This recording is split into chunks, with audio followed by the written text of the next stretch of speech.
Olá, saúdo você com muita alegria, com muita paz, com muita sinergia.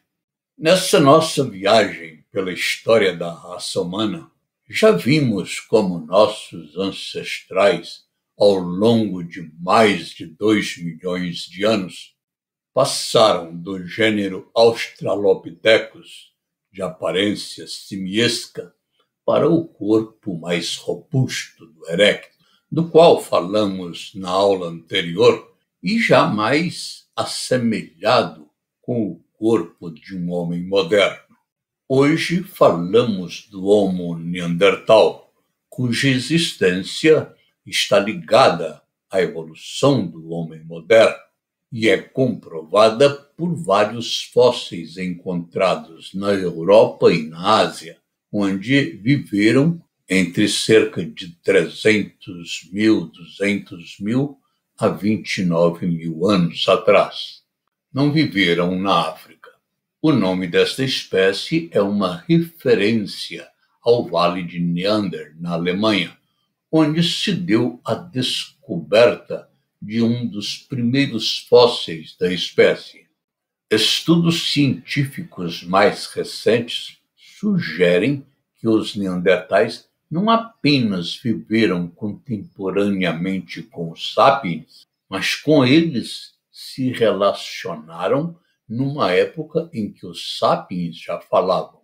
Estudos publicados em 2016 indicam que não houve apenas o relacionamento, mas também o cruzamento entre os neandertalenses e os sapiens. Foram eles os primeiros a inventar pontas na pedra lascada usadas em lanças e, além disso, desenvolveram instrumentos outros destinados a tarefas específicas como raspadeiras, machados, furadeiras. Há indícios ainda de que tenham produzido instrumentos e adornos de chifres e de conchas.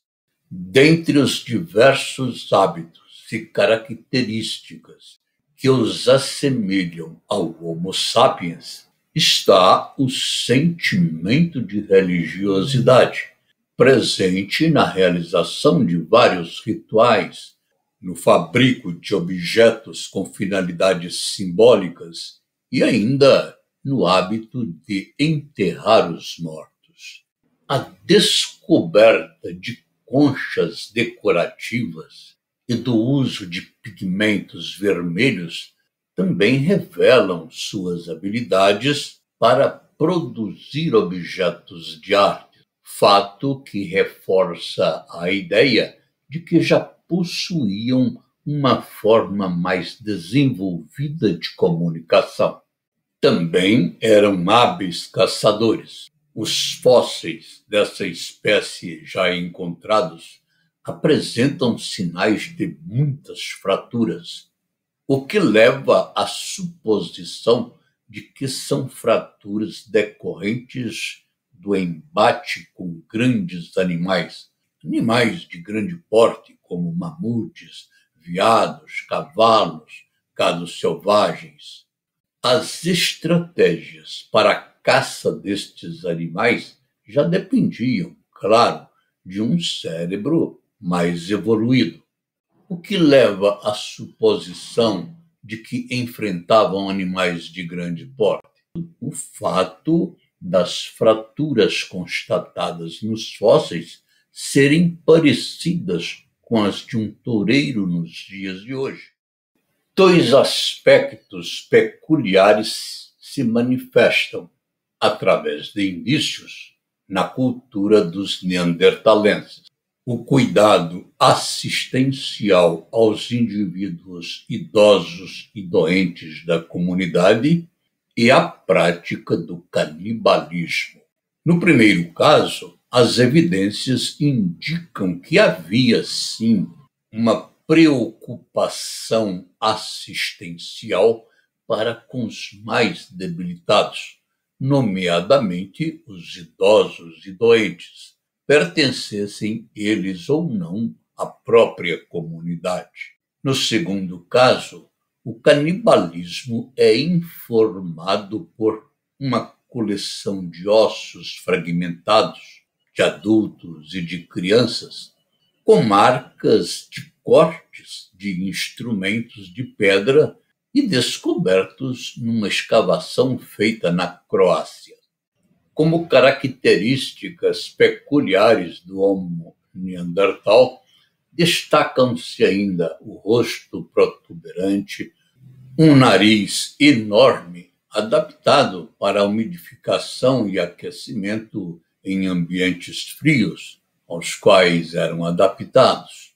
Tinham corpos mais musculosos do que o Homo sapiens e são comumente retratados como trogloditas, como o arquétipo homem das cavernas, bruto e estúpido, sempre com um pedaço de madeira na mão, pronto para o ataque. Essa imagem tem mudado aos poucos, na medida em que se vai conhecendo melhor essa espécie, que também tinha um cérebro de 1.650 centímetros cúbicos, aproximadamente 10% maior em volume do que os humanos de hoje. Isso implica dizer que os neandertais já possuíam um cérebro capaz de produzir a linguagem falada. Mas, afinal, teria o Homo neandertal desenvolvido a fala? Esta é a pergunta para a qual estamos buscando uma resposta desde o início de nossos estudos, pois sabemos nós que a fala é uma das características que diferenciam profundamente o ser humano dos demais animais, que, ao contrário dos humanos, apenas manifestam suas emoções, seus desejos, através de latidos, através de urros, através de gorjeios, através de ganidos. Mas sabemos também que durante muito tempo os hominíneos estiveram limitados a estes recursos em seu processo de comunicação. O Homo erectus, do qual falamos no vídeo anterior, ainda se assemelhava aos animais em sua comunicação, o que talvez pudesse já diferenciá-los seria a diversidade de recursos utilizados na linguagem corporal, que foi sendo desenvolvida ao longo do tempo. Isso, porém, é mera suposição, calcada no fato de que o aumento gradativo do cérebro do erectus tenha facilitado a criação de gestos e movimentos diferenciados dos demais animais, compondo assim o imenso arsenal de recursos utilizados na linguagem corporal. Mas dúvidas e controvérsias existem em relação a tudo isso. Considerando o diâmetro do cérebro do Neandertal maior do que o nosso próprio cérebro, considerando também o fato de terem se relacionado com sapiens na época em que estes já falavam, e considerando ainda o fato de serem eles, neandertais, possuidores de um aparelho fonador, ainda que incipiente, justifica a suposição de que realmente tenham desenvolvido a aptidão para a linguagem falada, ainda que de forma rudimentar. A descoberta num fóssil de Neandertal de 60 mil anos atrás da existência de um osso hioide intacto indica que os neandertalenses já podiam falar, pois é esse osso localizado atrás da língua o local onde ficam suspensas nossas cordas vocais. A extinção dos neandertais se deu por volta de 30 mil anos antes de Cristo, E diversas são as causas apontadas como explicativas para o fato. Delas não nos ocuparemos. Eis que o nosso foco na abordagem da pré-história tem sido, como já observado, a evolução do cérebro humano. Assim o fazemos porque o propósito é realmente dar um enfoque, dar um destaque maior ao cérebro, dada a sua importância no processo do desenvolvimento da linguagem, da comunicação humana. Sem a evolução deste órgão em sua dimensão física e estrutural, o homem jamais teria desenvolvido a fala com um cérebro de apenas 400 centímetros cúbicos. E sem a fala, jamais teríamos alcançado o estágio evolutivo dos dias de hoje.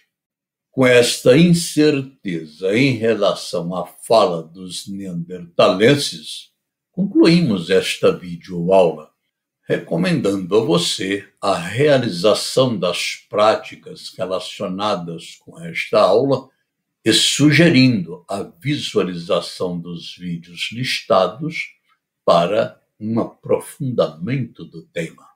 Sou sempre grato a você pela companhia nesta jornada. Até nosso próximo encontro.